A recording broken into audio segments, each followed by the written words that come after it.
Today we're talking about finding purpose beyond success, said Fertik, his voice resonating throughout the hall.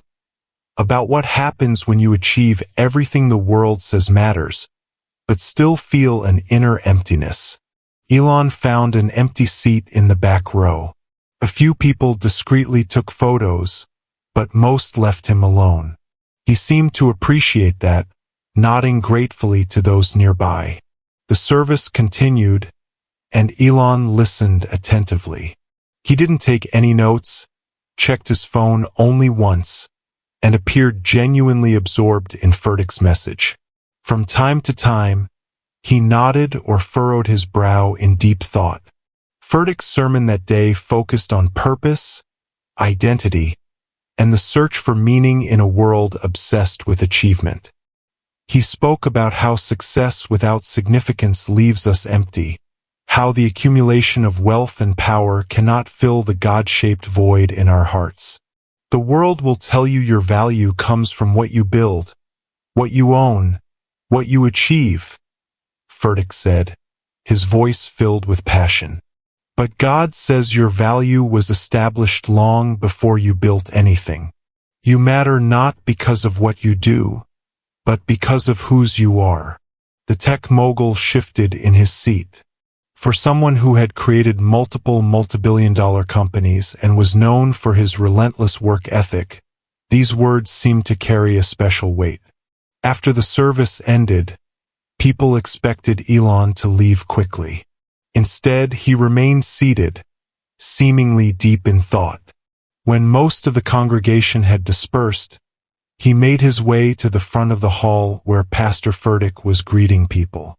When they finally stood face to face, there was an awkward pause. Two influential men from completely different worlds. "I've been following your work for years," Elon said, extending his hand. "Your approach to innovation, communication, and building community is remarkable." Fertik seemed surprised but quickly composed himself. "That's very kind of you. I'm certainly impressed by your projects as well." "I'd like to talk more," Elon said. "If you have time." Fertik checked his watch. He had another service in an hour. "My schedule's tight today, but I could meet you for coffee tomorrow morning." Elon nodded, pulling out his phone to set up the meeting. "Perfect." As he turned to leave, neither man realized this chance encounter would spark a conversation that would change them both and inspire millions around the world. The cafe was nearly empty when Elon arrived the next morning. Pastor Fertik was already there, sitting at a corner table with 2 cups of coffee. "I wasn't sure how you take it," Fertik said, pointing to the extra cup. "Black is fine," Elon replied, sitting down. "Thanks for meeting with me." An awkward silence followed. Two people from completely different worlds unsure where to begin. "So, what brought you to Elevation yesterday?" Fertik finally asked. Elon took a sip of his coffee before answering. "Curiosity, mostly. Lately, I've been thinking a lot about influence, about the responsibility that comes with being heard by millions." He paused. "You've built something impressive here. A community that seems to genuinely care for one another." Fertik nodded.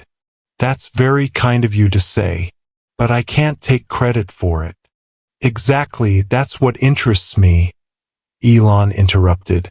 "You've built this huge platform, but you constantly point beyond yourself. That's rare in today's world." "That's the whole point," Fertik replied. "If it's all about me, I've already failed." Elon leaned forward. "Here's what I don't understand. You're clearly intelligent, you understand psychology, communication, leadership, but you base everything on ancient texts and invisible beings. As someone devoted to reason and evidence, I find that difficult." The tension at the table was palpable. "I understand your perspective," Fertik said carefully. "But what if faith and reason aren't enemies? What if they just approach truth from different directions? Elon frowned. But you have to admit, there's no empirical evidence for God, for miracles, any of it. What kind of proof would even convince you? Fertik leaned in. If God exists beyond our dimension, beyond our understanding, what measuring tool would you use? That sounds convenient, Elon replied, to make a claim that can't be tested. But we test it every day, Fertik countered. Millions of people experience transformation they attribute to God. Their lives change. They find purpose, hope, community. That can be explained by psychology and the power of belief itself, Elon said. You don't need a real God for those effects. True, Fertik nodded. But that explanation feels incomplete to me. It doesn't account for everything I've experienced or witnessed. The conversation continued, growing more intense. They discussed the origin of the universe, the nature of consciousness, historical evidence of Jesus. You know, Elon suddenly said, I actually do consider Jesus an extraordinary prophet. His ethical teachings were revolutionary. Love your enemies, serve the poor. Those were radical ideas. I just don't accept the supernatural claims tied to him. He raised an eyebrow. So, you admire Jesus as a teacher but not as a deity? Exactly, Elon nodded. Take away the miracles and resurrection, and you still have arguably the most influential moral philosopher in history. But that's just the thing, Fertik said. Jesus didn't present himself as merely a wise teacher. He made claims about himself that were either true or made him a dangerous madman. There's no middle ground. Elon glanced at his watch. I have a meeting in 20 minutes, but I'd like to continue this conversation. Fertik smiled. I'm free Wednesday evening. Why don't you come to my house for dinner? Meet my family. We can talk more. Elon hesitated, then nodded. I'd like that. When they parted, neither man realized that their conversation had only just begun, and how far it would eventually go. Fertik's home wasn't at all what Elon expected. Given the pastor's success and the size of his church, Elon had anticipated something extravagant. Instead, he found himself in a modest, charming house in an ordinary Charlotte neighborhood. Stephen's wife, Holly, greeted him warmly at the door. We're so glad you could join us this evening, she said, leading him to the living room where their 3 kids were curiously waiting to meet their famous guest. Kids, this is Mr. Musk, Stephen introduced. The children were polite but not starstruck, which Elon found refreshing. At dinner, Elon was surprised by how normal everything felt. The conversation wasn't awkward or fake. The Fertiks asked questions but didn't pry. They treated him like a person, not a celebrity or a project. So how did you two meet? Elon asked between bites. Holly laughed. We were just kids. Met in college. I thought he was cute but a little too full of himself. She wasn't wrong, Stephen added with a grin. During dinner, Elon felt himself relaxing. There was something genuine about this family, something he hadn't expected. Afterward, while Holly and the kids cleared the table, Stephen invited Elon into his home office. So, where were we? Stephen asked as he sat down. Jesus as a prophet versus Jesus as God, Elon replied, getting straight to the point. Right? Stephen nodded. You said you respect Jesus as a moral teacher? Yes, Elon confirmed. His ethics were revolutionary. But all the supernatural stuff, the virgin birth, walking on water, resurrection from the dead, that's where you lose me. I understand that, Stephen said. But here's what puzzles me. You're someone who believes in pushing boundaries, in doing what others think is impossible. You've built rockets that land themselves. You're trying to link the human brain with computers. You want to make humanity a multiplanetary species. To someone from the past, all of that would look like miracles. That's different, Elon objected. Those are technological innovations based on science and engineering, not magic. Of course, Stephen agreed. But what I mean is, your whole career is built on seeing possibilities where others see impossibilities. So why is it so hard to imagine there might be realities beyond what current science can measure? Elon frowned. Because there's no evidence. But what counts as evidence? Stephen pressed. Changed lives? Historical records? Philosophical consistency? The personal experience of millions of people? At what point do we say there's enough smoke to assume there might be a fire? The conversation stretched late into the night. They discussed consciousness, morality, the fine-tuning of the universe, and the historical credibility of the Gospels. For every argument Stephen made, Elon had a counter. And for every objection Elon raised, Stephen had a response. What surprised Elon most wasn't that Stephen had all the answers. He didn't, but his calm embrace of uncertainty. I don't have perfect knowledge, Stephen admitted. Faith isn't the absence of doubt. It's the decision to trust despite the doubts. That night, as Elon returned to his hotel, his thoughts raced. He couldn't remember the last time someone had challenged his thinking so thoroughly. He felt both irritated and intrigued. He grabbed his phone and sent Stephen a message. Thanks for dinner. Still not convinced. But I'm thinking about what you said. One question. If Christianity is true, why do so many Christians not live according to its teachings? Stephen's reply came quickly. Great question. Short answer, because we're human. Longer answer, tomorrow. Elon involuntarily smiled. Tomorrow, he replied. The next morning, Elon woke to a message from Stephen. Plans have changed. Instead of talking, come see faith in action. Meet me at the church office at 10 o'clock, if you can. Elon hesitated. Meetings were scheduled. Important decisions awaited. But curiosity won. I'll be there, he replied. When he arrived at Elevation Church's offices, Stephen was waiting with a small group. Today we're going to one of our community outreach centers, he explained. Thought you might like to see another side of what we do. 30 minutes later, they pulled up to a converted warehouse in one of Charlotte's underserved neighborhoods. Inside, Elon found a food bank, an educational center, a job training facility, and a medical clinic, all under one roof.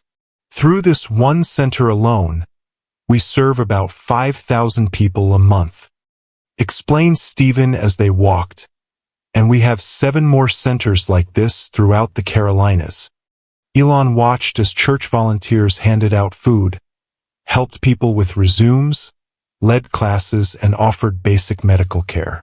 No one was preaching, and there were no requirements to listen to sermons. Only practical help given with dignity. That's impressive, Elon admitted. But many secular organizations do similar work. Absolutely, Stephen agreed. And thank God they do. We don't claim a monopoly on good deeds. As they continued the tour, a young woman approached Stephen. Pastor Fertik, I was hoping to see you, she said, turning to Elon with a smile. And you're Elon Musk? Wow. Elon, this is Monica. Stephen introduced her. She leads our coding program. Coding program? Elon asked with interest. We teach programming skills to both kids and adults, Monica explained. trying to create job opportunities in tech for people who might otherwise not have access. The program needs some work, Stephen admitted. We're tech enthusiasts, not experts. The curriculum could use an update, and we need better equipment. Elon realized he was already thinking of solutions before he even noticed. I might have a few ideas, he said, and maybe some equipment I could donate. That would be amazing, Monica beamed. As they left, Elon was unusually quiet. Something wrong? Stephen asked. No, Elon replied slowly. I'm just processing. There's a disconnect between what I see these volunteers doing and what I usually associate with religious institutions. In what way? Stephen asked. These people, they're not doing this for show. They genuinely care, Elon observed. It's not about rules or rituals. They truly believe it affects how they should live. That's what authentic faith looks like, Stephen said. Not perfect people, but people trying to love others because they've experienced love themselves. Before they parted, Stephen handed Elon a small book. You asked why Christians often don't live up to Jesus' teachings. This might help explain. It's called Mere Christianity by C.S. Lewis. He was an atheist who became a Christian, so he understands the skeptic's point of view. Elon took the book. I'll read it. And about the coding program, I really do want to help. I'll have my team reach out to Monica. That would be incredible, Stephen said. But can I ask why? Elon paused a moment. Because it makes sense. You're teaching valuable skills to people who need them. It's practical, regardless of religious motivation. As Elon drove away, he realized something had shifted. He still had intellectual objections to Christianity, but he couldn't dismiss it as easily anymore. There was something real here, something worth serious consideration. That night, instead of diving back into his usual work, Elon opened the book Stephen had given him and began to read. 2 weeks later, Elon posted something unexpected on his social media. Engaging in fascinating discussions with Stephen Fertik about faith, reason, and purpose. It's been productive and challenges my thinking. I respect his mind and his work, even where we disagree. The internet exploded. News outlets picked up the story immediately. Elon Musk finds religion. Tech titan and mega pastor meet in secret talks. Is Musk converting to Christianity? By noon, Elon's phone was blowing up. His PR team was in crisis mode. Major investors were concerned. Atheist followers were disappointed. Christians prematurely celebrated. This is spiraling, Elon told Stephen during a call that evening. I mentioned our talks publicly because they were meaningful to me. Now everyone's jumping to wild conclusions.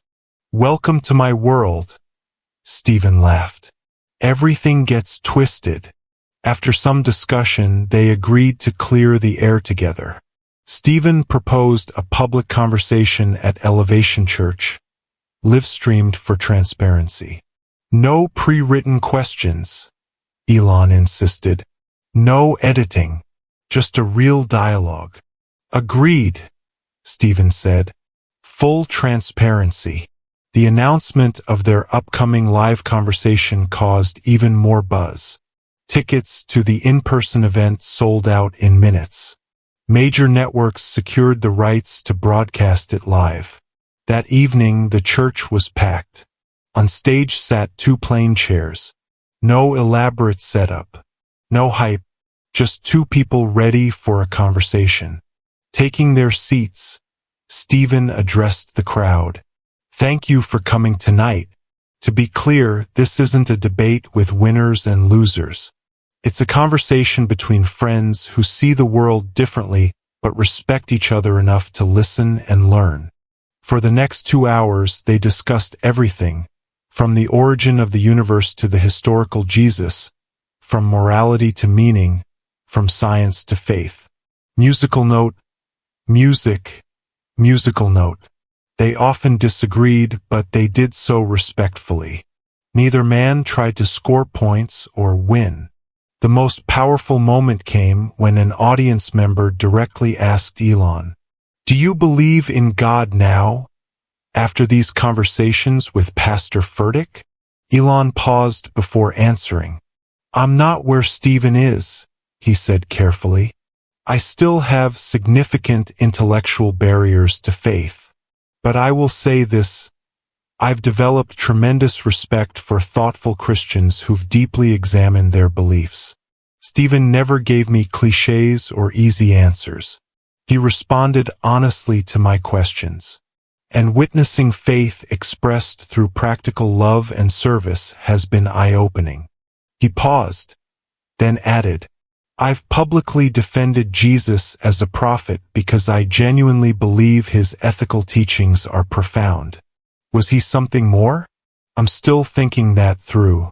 But I'm asking questions I never thought I'd ask, and that alone is valuable." His honesty resonated with believers and skeptics alike. No one could accuse him of faking conversion for popularity. And no one could accuse him of blindly rejecting either. After the event, social media exploded again, but in a different way. This time, people were having their own conversations about faith and doubt, reason and belief. The respectful model that Elon and Stephen had demonstrated inspired similar discussions all across the internet. What began as a chance encounter was turning into a movement of civil dialogue through deep disagreement. A month after their public conversation, Elon surprised everyone by announcing a new initiative, a partnership between his companies and Elevation Church to create technology education centers in underprivileged areas. "Our first 10 centers will open across the U.S. within 6 months," Elon explained at a press conference. "We're donating equipment, curriculum, and bringing in experienced instructors. Elevation is providing the facilities and the community connections."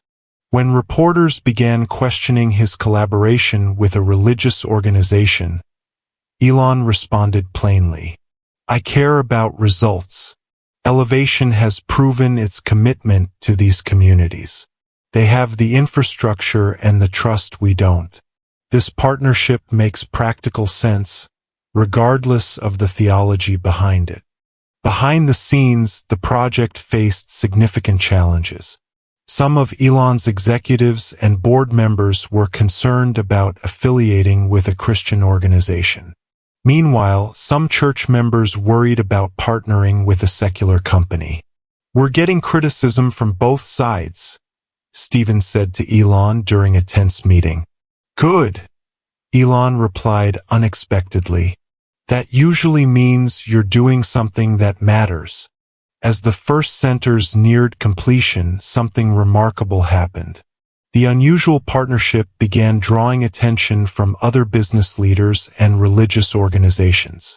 People who would never normally work together began reaching out, inspired by the example.